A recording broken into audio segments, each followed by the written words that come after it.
everyone, this is Amanda from Design House Digital, and I am going to show you how to create this scrapbook layout. And it's going to be really simple, really fun, really easy, and I promise you you're going to get the hang of it. Now, little things you need to know, I'm going to be using Sarah Sullivan's free Capricious Kit, which you can buy online at our store for free. So you can go ahead and actually download it and completely follow along with what I'm doing. Another thing, I'm using Photoshop CS6. So if you're using a different program, it might not be the exact same buttons in the exact same format, but it'll be the same general idea. And also, I'm on a Mac and not a PC, so if you're a PC user watching this, some of the buttons might be a little bit different. But again, the format and everything is exactly the same, so don't worry about it. So we're going to go ahead and get started. Let's exit out of this one here, my little example. So when you open up Photoshop, this is what your Photoshop should look like. Blank, boring, black, nothing fun. But we're going to make it fun. So here's what we're going to do. We're going to go ahead and File and New. We are going to create an entirely new scrapbook page. And this little button is going to pop up here. So let's go ahead and name this First Scrapbook Layout. And here's a couple things you need to worry about here. Width, height, and background contents. Now the width, I believe that what it normally just comes in is pixels, but what we're going to do is change it to inches. And we are going to make a 12 by 12 layout. Now, if you don't like making 12 by 12 and you just like making 8.5 by 11, that's completely fine. I just like making 12 by 12, but you can make it whatever size you want. If you're making an 8 by 8 layout, an 8 by 8 scrapbook, make an 8 by 8 page. It's fine. And then again, the background contents. I usually just keep mine in white. You can have a background color or it can be transparent, but it's going to be covered up by a piece of paper anyway, so it's okay. So we're just going to click white, click OK, bam. We have a canvas ready to go. So now we're going to start opening up some of our layouts, of our elements. So again, we're going to File, Open. My Capricious Free Kit is here on my desktop. And you can see all of the elements we have here. We have a border, paper, flare, button, preview, journaling tag, paper, glitter tape, paper, a frame, paper, and paper. So we're going to go ahead and make a 3-tiered layout here. We're going to have 3 separate pieces of papers for our background. I'm going to start with brown here. Now notice when I opened the brown, it came up in a completely different tab than our canvas. Now don't worry, our canvas is still there. First Scrapbook Layout is still there. But on CS6, it opens up in an entirely different tab. So when you open up a different piece of paper, say for example we're going to open up this green one here, open, again, opens up an entirely different tab. So you have your blank canvas, Sarah's brown paper, and Sarah's turquoise paper. So now, how do we get the paper onto our canvas? Super simple. We're going to take this brown paper, and we're going to go to Select All, and what we just did was selected the entire sheet of paper here. And then we're going to go over to our canvas. Oops, sorry. So what we did is we selected our entire paper. So then what we do is Select All, which we already did, Edit, Copy. We're copying the entire piece of paper. Back to our canvas, Edit, Paste. And there you go. You have your brown piece of paper onto your canvas here. This is the first layer, the background, and now we have our brown background. So now we can go back to here. We don't need this anymore. We can exit out of it. And let's go back to our turquoise paper. And again, we'll do the exact same thing. Select All, Edit, Copy, exit out of that, Edit, Paste. And now you can see our turquoise is a little bit bigger than our brown. Our brown is still there, don't worry. What happened is our turquoise is actually on top of our brown. If we switch it, the brown is now on top of the turquoise, but we don't want that. We want the turquoise on top of the brown. So how do we make it a little smaller? Transform it. So you go to Edit, Free Transform, and then you just make it smaller. So I'm going to make it about here, about here. Oops, that's a little much. I like it there. Press Enter, done. Beautiful. Like I said, we're making a 3-tiered layer, so we're going to open up one more piece of paper. We're going to open up these pink stripes here. So again, the pink stripes opened up in an entirely different tab. So we go to Select All, Edit, Copy, back to our layout, Edit, Paste. Now do not worry, your layers did not go anywhere. They're still right there. It's just a little too big. So we're going to go ahead and free transform it again and make it a little smaller. See, I told you, they're still there. Not to worry. I like it about there. Press enter. So the cool part about Photoshop is you can see exactly what you're doing over here on this layers tab. You can see our first layer is that brown one, and then we have the turquoise, and then we have the pink. So if we wanted to switch it and put the pink behind the turquoise, just drag it down. It didn't disappear, it's still there.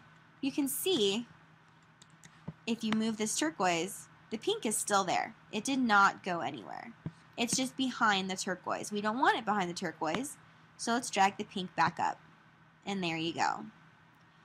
So now what I want to do is add a little bit of dimension to my turquoise and my pink.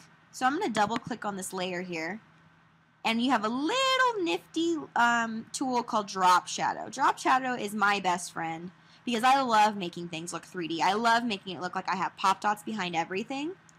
So watch what happens to the turquoise when we click Drop Shadow. Right here you see it popped up a little bit. It's gone. Now it's back. It gives a little bit of a three-dimensional look.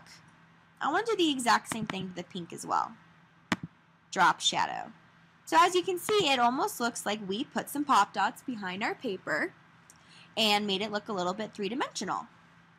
So now that we have our background completely finished, let's start adding some pictures and elements. So I'm going to go ahead and open up my picture. So this is a picture of me and my two best friends from high school.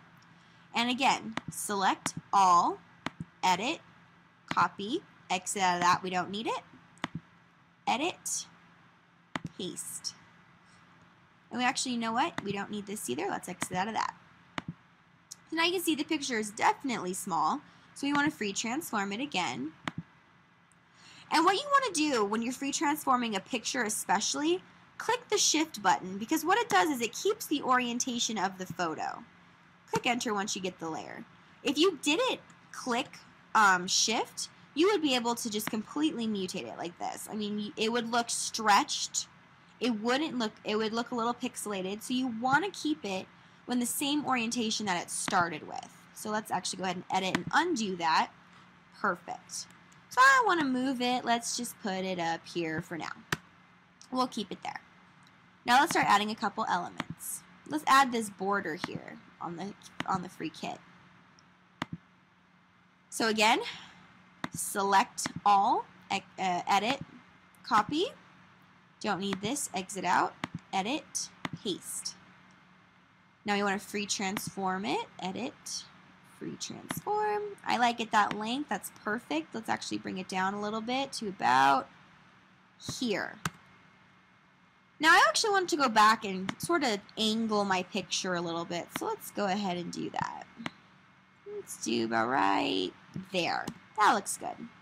Now I'm going to go back to my border and actually drop shadow that. Fantastic.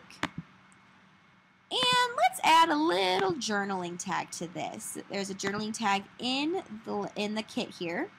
So let's open that. Now I'm going to use the keyboard shortcuts this time. Control A for select all. Control C for copy.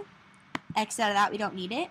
Control V for paste. Control T for transform. And that's on a Mac. If you're on a PC, that's on a PC, it's control. If you're on a Mac, it's command. So let's make this a little smaller. Let's not angle it so much right here. Now I actually want my journaling tag in front of my border. If I wanted it behind my border, I would just take the tag and put it underneath the border. But in this case, I actually want it to be on top. So let's add another element here. Let's go ahead and add the little button.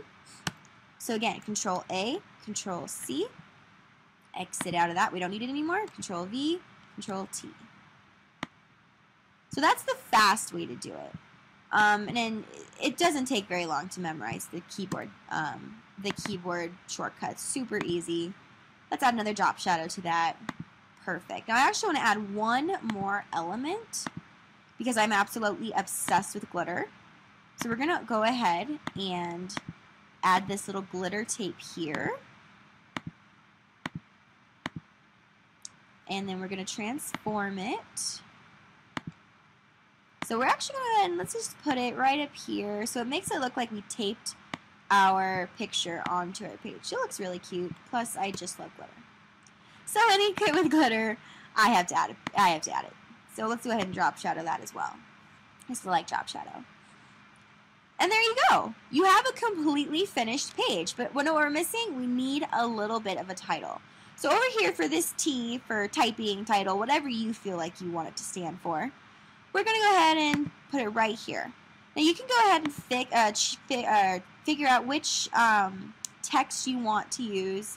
I have a ton, and there's a lot of different websites you can download free fonts. So I'm going to use Forget Me Not because it's kind of cute. And let's make it a little bigger. Let's make it 24. And let's just keep it black for simplicity's sake. And I'm going to say Best Friends Senior Year 2008.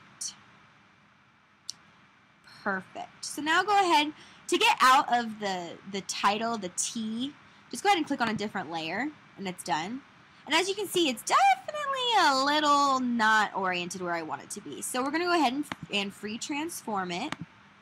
So let's go ahead and move it, and we can actually angle it like this. Make it a little bit bigger, and click enter when you like where it is. If you want to go ahead and add a drop shadow on it, you can. I actually kind of like it, so I'm going to keep it. Press OK. There you go. You have a completed page, and it was super simple to do. It took us, what, 15 minutes or so to explain it? It's a beautiful page, very simple elements, and it was very easy to do. Now how to save it. Go up in File, Save As. We're not going to save it into the kit. We're actually going to save it on the desktop here.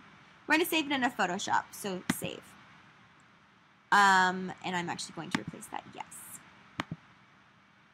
So, what we just did was save it in the Photoshop format, but we can't upload Photoshop format onto the internet, onto the gallery, and onto Facebook or Twitter, or however else you want to share it. Pinterest, Scrapstacks, all those fun things. So actually, we're going to go ahead and save as again. And instead of saving it in Photoshop format, we're going to go ahead and save it into JPEG format.